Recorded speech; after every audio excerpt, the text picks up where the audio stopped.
Hey friends, welcome back to my channel. I'm Ashley and this is The Rural Companion.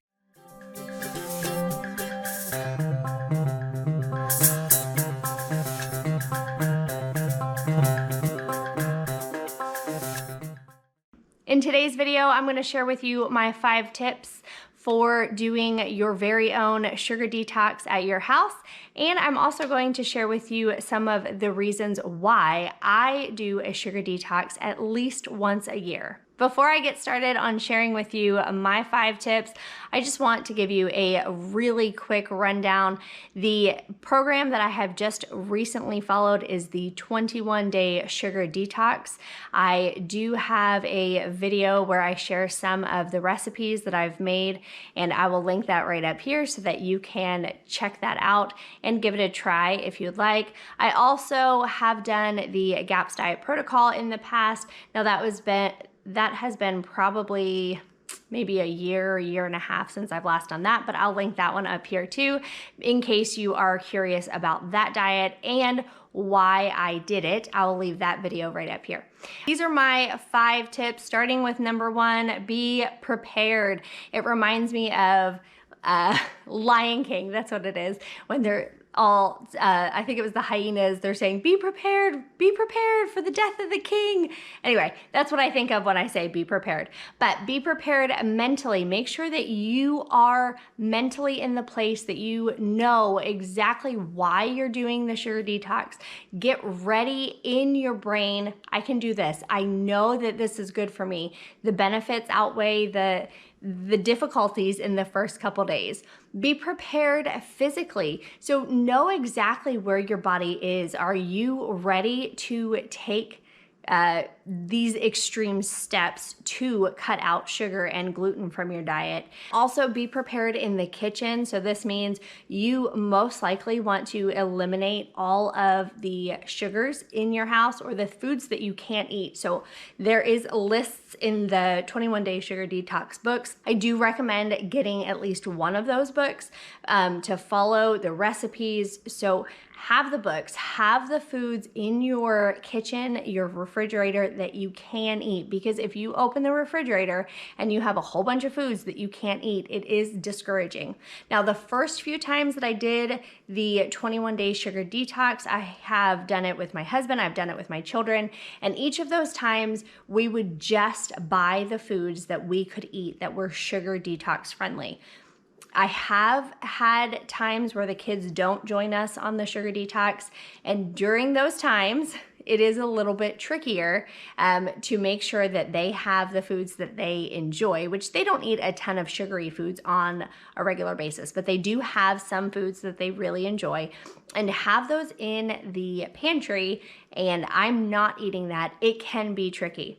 As they are older, they actually prepare most of their own breakfasts and lunches, and that has helped out tremendously. So as long as I have the ingredients for them, they are able to make their own meals at those times and prepare their snacks. And we have talked extensively about healthy food choices. So, okay, they really like cereal, so I let them pick a cereal that has minimal ingredients and as low sugar count that we can find. And then they also need to have something really filled with protein, some fruits or vegetables along with that cereal to kind of round it out, because cereal by itself really doesn't go the entire way that a body needs.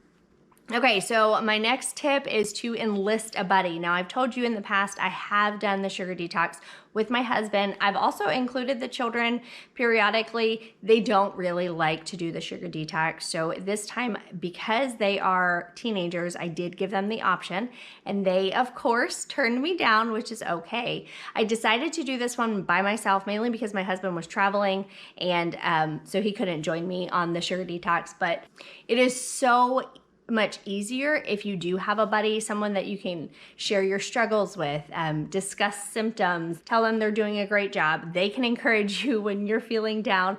And believe me, there will be times when you feel down. Now, this time around, I did not have a very hard detox period. There was one day that was kind of tough.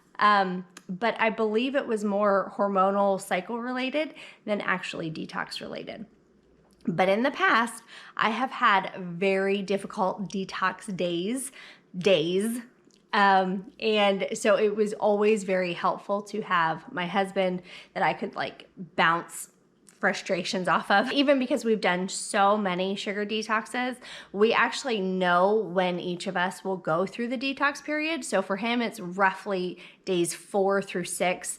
And for me, it used to be around day 7, 7 and 8 pretty much. And so we could kind of know, hey, he's gonna detox and he'll get better, and then I'm gonna detox, and we could kind of tag team. And we didn't plan that, but you know, it just was kind of handy because we knew what to expect. So another thing I really recommend, tip number 3, is to mark the days out on your calendar. Grab a highlighter, a Sharpie, something really bold and colorful, and mark those 21 days off on your calendar. You will want to adjust your plans accordingly because you do not want to go to a birthday party while you're on the sugar detox. Believe me, our family has gone to a wedding on a sugar detox. Our entire family was doing the detox when we had the wedding. And if I had planned better, we wouldn't have been doing the detox during that event. And so I thought I was being gracious, allowed the kids to eat. They were having an ice cream bar at the reception. So I told the kids, go ahead, you know, we have the birthday party rule. I hate for them to feel left out because that's not why we're doing the detox.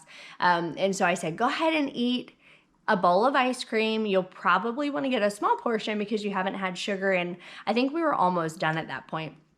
And so it was like 2.5 weeks that they hadn't had sugar.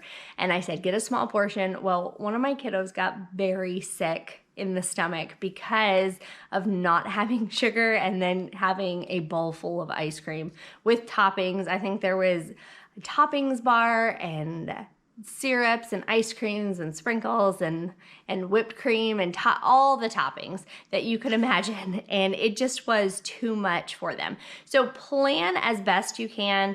Again, I know the benefits outweigh the disadvantages to not eating sugar. So for me, I have learned that I can say no a lot easier. But if this is your first detox, it might be kind of tricky to say no until you build up that resistance really, or realize why it is so beneficial for you. Tip number 4 is to eat lots and lots of protein. This will help make you feel full longer. It will give you the energy that your body needs, especially because you are lacking in the starchy carbs and the sugary foods. Now, in the Sugar Detox book on stage 1, 2, and 3, they have plenty of energy modifications. So if you work out really hard or if you have a really tough job, there are modifications for you so that you don't feel like you're completely without any starchy sustenance, basically. So the protein, whenever we're planning meals, we always start with a protein, add a vegetable, and then if there is any side that we want to add along that or beside those two things. So some of the energy modifications are a 1/2 cup of rice or a 1/2 cup of quinoa. I think it was either a 1/2 cup. Yeah, I think it was a 1/2 cup of black beans. So if you needed to add a little bit more energy source to your meal, you can do that. But always start with a really good portion of protein. Now, something along kind of like under that is make sure you not only have the protein in your refrigerator, I also like to keep it in my pantry, like canned tuna for a really quick go-to something, but make sure you have it defrosted because I am notorious for forgetting to take things out of the freezer and at the last minute trying to scramble for a protein source for dinner, and you need it every day. So be really prepared. That kind of goes back to the number 1 tip is be prepared. Number 5, this one is just something that I have learned from experience.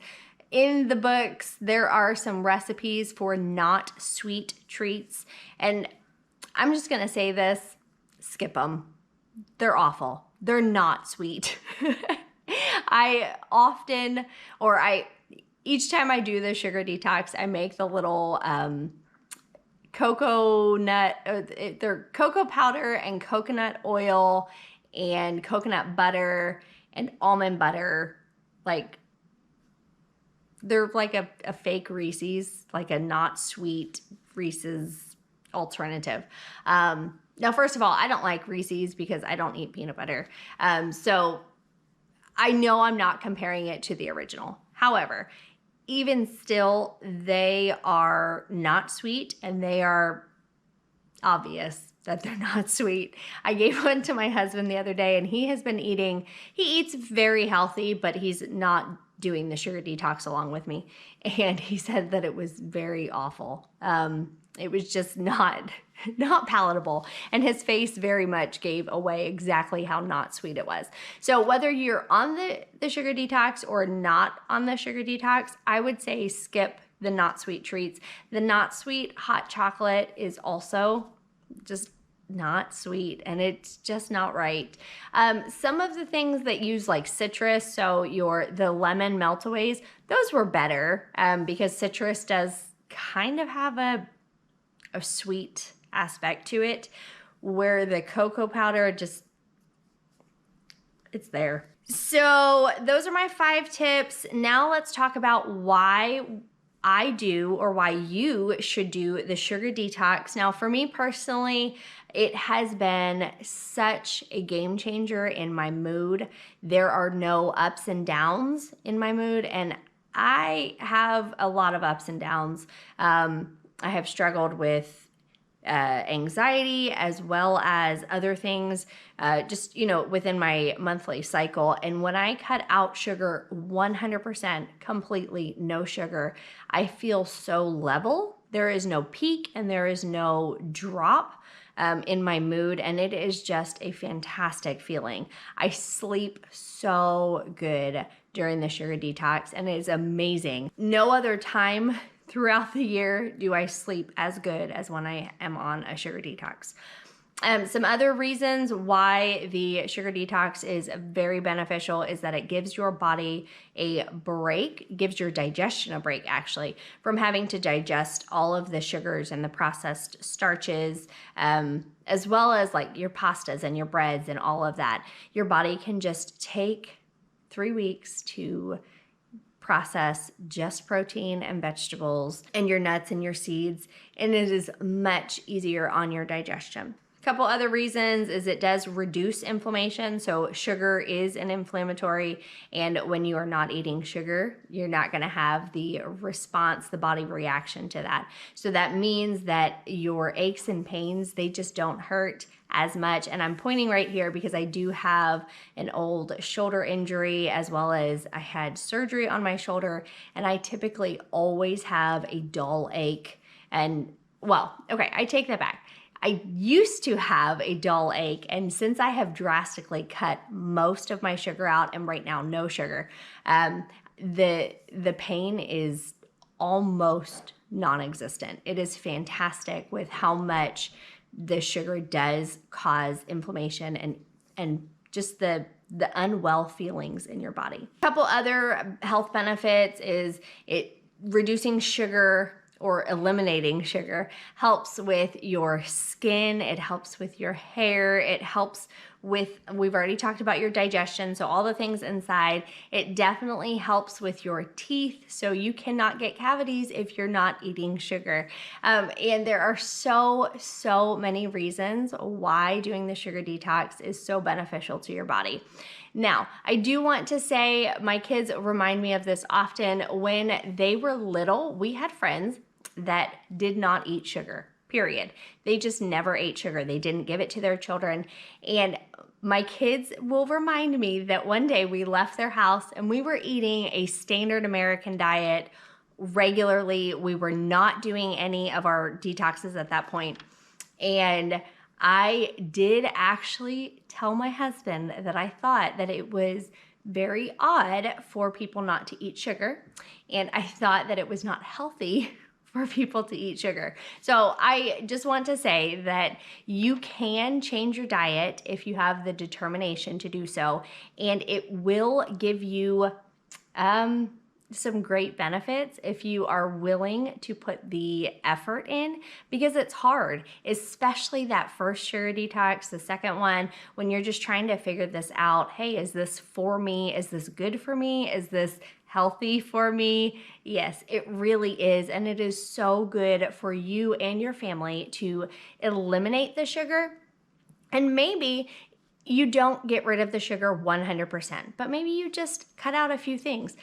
Soda would be a very good thing, a first cut out of your diet. So I hope you enjoyed these 5 tips for doing your sugar detox. If you are willing to give it a try, I would love to hear from you in the comment section below. If you have questions on doing a sugar detox, if it's your first time, I would love to walk you through that process or give you some answers to your questions. And I hope that you will give it a try, just because it has been such a great thing for our family. Thank you so much for watching. Goodbye.